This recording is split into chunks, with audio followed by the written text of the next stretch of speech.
Тажикстанга контрабандалык жол менен бара жаткан жүк ташуучу унаа Лейлек районунда оодарылып кетти. Бул тууралуу жергиликтүү тургундар билдиришти.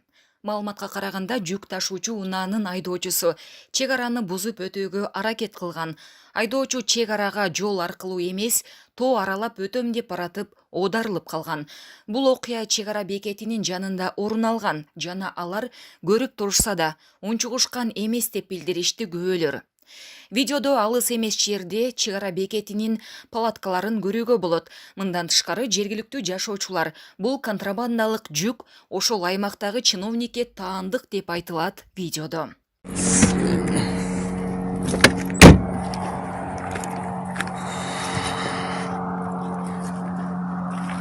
Ona kontrabandap ketip atıp bu şehirde KAMAZ famazını onap kaptır. Ona döngden ötüm degen.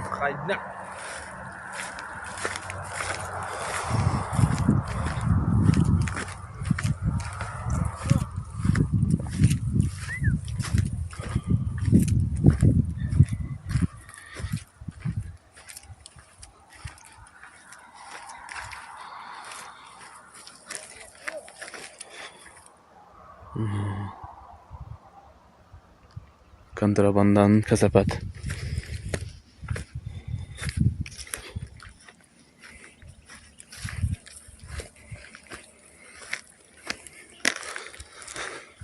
Kontrabanda kılam dep ona 0225 AL.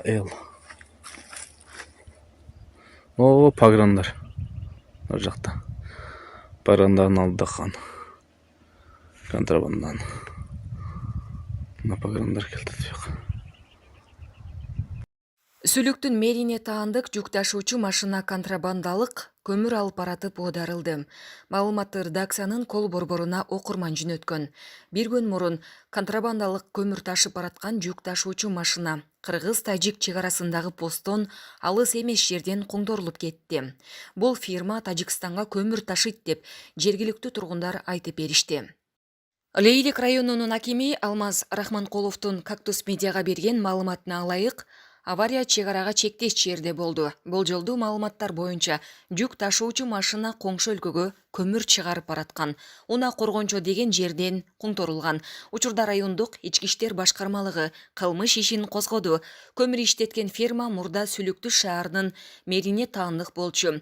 Бирок ал фирманы уулуна өткөрүп берген. Бул контрабанданын алгачкы жолу байкалышы деп Рахманкулов белгиледи. Сүлүктүү шаарынын мэри Абдусамат Халбеков кечеги күнгө чейин контрабанда тууралуу билбегенин Кактус медиага билдирди.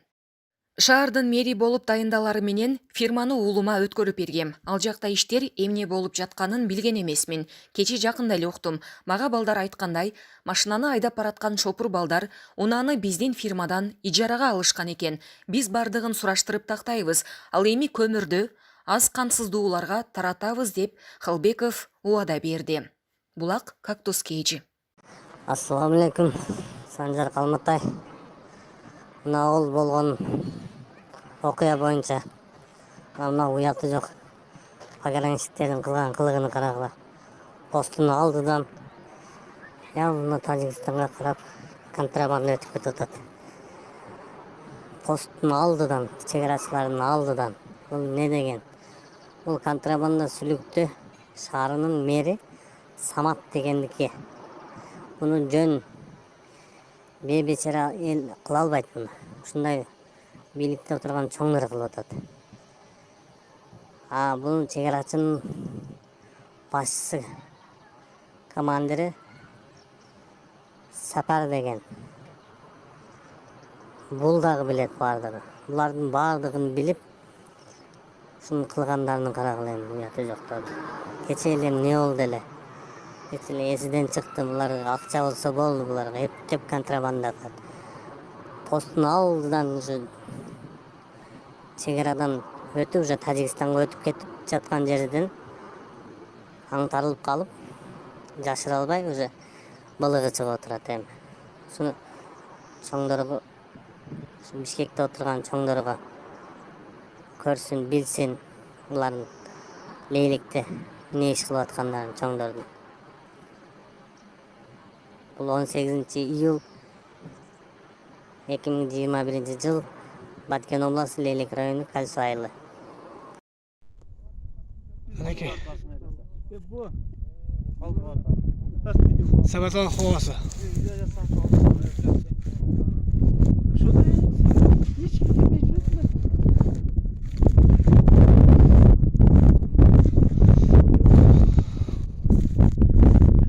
Ana cemaat.